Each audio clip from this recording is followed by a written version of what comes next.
Welcome to Dive News special debate. Iran Israel ఇప్పుడంటే పోటీ పడి బాంబులు వేసుకుంటున్నాయి, కానీ ఒకప్పుడు ఒకరి కోసం ఇంకొకరు ప్రాణం ఇచ్చుకునేంత ప్రాణమిత్రులు. అసలు ఇరాన్ ఇజ్రాయెల్ మధ్య ఎందుకంత బాంబుల వర్షం కురుస్తోంది, అమెరికాకు వచ్చినటువంటి లాభం ఏమిటి అనేటువంటిది ఇప్పుడు కీలకమైనటువంటి టాపిక్. అయితే ఇప్పటికే పాలస్తీనా మీద ఇజ్రాయెల్ విరుచుకుపడుతుంటే మళ్ళీ ఇప్పుడు ఇరాన్ మీద ఇజ్రాయెల్ విరుచుకుపడటం వల్ల, ఎస్పెషల్లీ అమెరికా జోక్యం వల్ల ఇది మూడవ ప్రపంచ యుద్ధానికి దారితీస్తుందా అనేటువంటిదే మిగతా దేశాల్లో ఉన్నటువంటి భయం. వీటన్నిటిపై ఇన్ డీటెయిల్ గా ఇన్ డెప్త్ గా డిస్కస్ చేద్దాం. Let's invite CBI ex JD Lakshminarayana garu on to the Dial News hot seat with Vijay sir. Sir నమస్కారం సార్. నమస్తే విజయ్ సార్, ఇప్పటికే పాలస్తీనా మీద దాడులు, గాజాలో జరుగుతున్నటువంటి మాసకర్ ఊచకోత మారణహోమం చూసే ప్రపంచం అంతా తలడిల్లిపోతున్న క్రమంలో ఇప్పుడు ఇజ్రాయెల్ మళ్ళీ ఇరాన్ పై కత్తి కట్టడాన్ని, డైనమైట్లు, బాంబులు ఇవంతా విసిరేయటాన్ని చూసి ఏం అర్థం చేసుకోవాలి సార్? ఏం మాట్లాడాలి sir? How you comment sir? ముఖ్యంగా ఏంటంటే మనం ఇజ్రాయెల్ అన్నది దానికి మెయిన్ గా ఆ ప్రాంతాల్లో మిడిల్ ఈస్ట్ పరిసరాలు కానీ ఆ పరిసరాల్లో ముఖ్యంగా ఇజ్రాయెల్ కి ప్రధానమైన ఏదైనా అభద్రతా భావానికి ప్రధానమైన కారణం ఏంటంటే ఇరాన్ అన్నది న్యూక్లియర్ వెపన్ తయారు చేసే దిశలో అది ముందుకు వెళ్ళడం. అది ఎప్పటికైనా ఇజ్రాయెల్ కి ప్రమాదకరం అని చెప్పేసి ఇజ్రాయెల్ భావిస్తూనే ఉంది.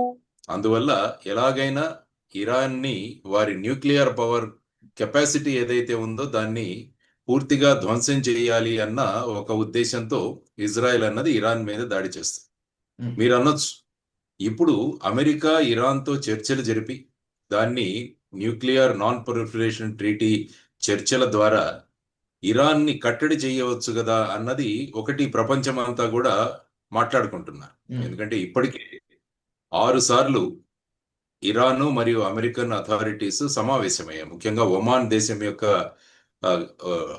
మధ్యస్థంలో, అంటే వాళ్ళదొక బేస్ లాగా ఒమాన్లో ఈ చర్చలు జరుగుతున్నాయి. కానీ ఈ మధ్య కాలంలోనే అమెరికా కూడా ఇజ్రాయెల్కి చెప్పింది ఇరాన్ మీద అటాక్ చేయొద్దు అని. అయినా కూడా ఇజ్రాయెల్ అన్నది వెళ్ళి ఇరాన్ మీద దాడులు చేయడం, ఇరాన్ ముఖ్యంగా వాళ్ళు న్యూక్లియర్ ఫెసిలిటీస్ ఎక్కడైతే ఉన్నాయో వాటి మీద టార్గెట్స్ చేయడం, ఇవన్నీ కూడా చూస్తుంటే ఇది ఎక్కడి వరకు వెళుతుంది అన్నది ఒక ప్రమాదపు అంచు మీద ఉందా ప్రభుత్వం, లేకుంటే మూడవ ప్రపంచ యుద్ధం వచ్చే ప్రమాదం ఉందా అన్న చర్చలు కూడా జరుగుతున్నాయి ముఖ్యంగా. ఎందుకంటే అమెరికా 2 వారాల తర్వాత మేము నిర్ణయిస్తామని అన్నారు. 2 వారాల తర్వాత ఇరాన్ మీద ఏం చేయాలి అన్న దాని మీద మేము నిర్ణయిస్తామన్నది. అంటే ఆ విధంగా ఒక రకంగా చూస్తే అమెరికా కూడా ఈ యుద్ధంలో వారు కూడా భాగస్వాములు అవుతారు అన్నది ప్రత్యక్షంగా మనకు తెలుస్తోంది.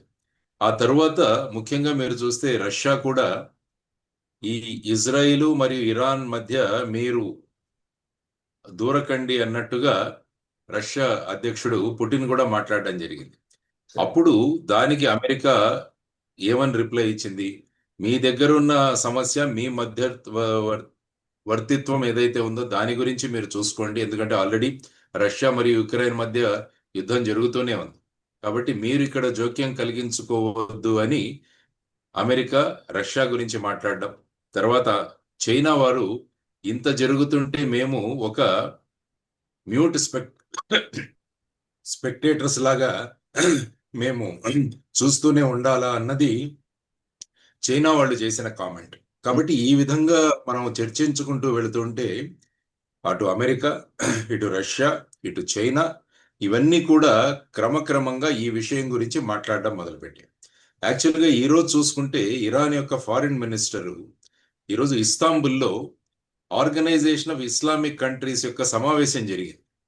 అంటే ఇది క్రమక్రమంగా ముస్లిం వర్సెస్ క్రిస్టియన్ ఈ టైప్ ఆఫ్ ఒక యుద్ధంలాగా కూడా వెళ్లే ప్రయత్నాలు అక్కడ జరుగుతున్నాయని తెలుస్తుంది. ఎందుకంటే ముస్లిం కంట్రీస్ ఏవైతే ఉన్నాయో, ఇస్లామిక్ కంట్రీస్ ఏవైతే ఉన్నాయో వాటన్నిటిని కూడా ఒక తాటి మీద తీసుకురావడానికి ప్రయత్నాలు. ఆల్రెడీ టర్కీ చెప్పింది ఏ విధంగా ఈ యుద్ధం ఏదైతే జరుగుతుందో ఇజ్రాయెల్ మరి ఇరాన్ మధ్య, ఇరాన్ పైన ఆ విధంగా ఇజ్రాయెల్ ప్రవర్తించడం అన్నది తప్పు అన్నది వారు మాట్లాడడం జరుగుతుంది. తర్వాత ఫ్రాన్స్ అధ్యక్షుడు మ్యాక్రాన్ కూడా దీనికి త్వరగా పరిష్కారం చేయాలి, ఇరాన్ అన్నది న్యూక్లియర్ వెపన్స్ నుంచి దూరంగా వెళ్ళాలి అన్నది వారు అంటున్నమాట.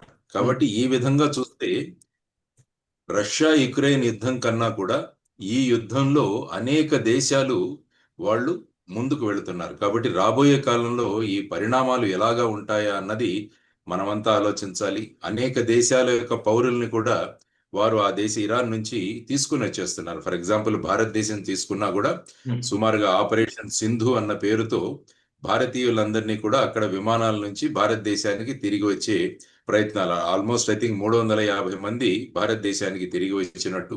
అదేవిధంగా భారతదేశం అక్కడ ఉన్న నేపాల్ మరియు శ్రీలంక పౌరులకు కూడా భారతదేశం వాళ్ళు అక్కడి నుంచి బయటికి రావడానికి సహాయం చేస్తున్నారు అన్నది కూడా మనం చూస్తున్నాం.